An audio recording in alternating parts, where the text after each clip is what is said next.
So guys, may kumain sa akin na inchik. Hindi ko lang nabidyohan. Bili-bili na kayo. Sinong gustong bumili dyan? Ito na. Chicken ball kick yan. Chicken ball kick yan guys. Bili na kayo.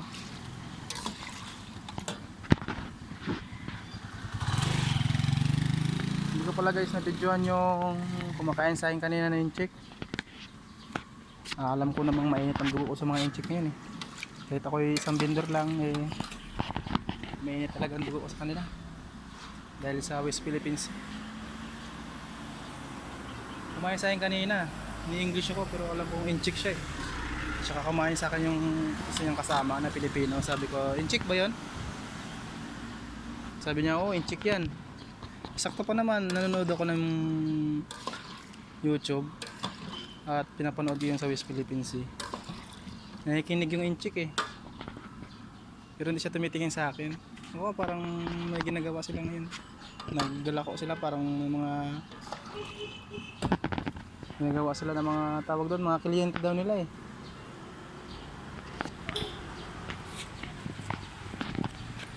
Ayan oh, dumaan na oh. Ayan na ang inchik. Dumaan na yung inchik oh. Dalawa sila ng tauhan niya. Kumain sila sa akin kanina dito. Thank you.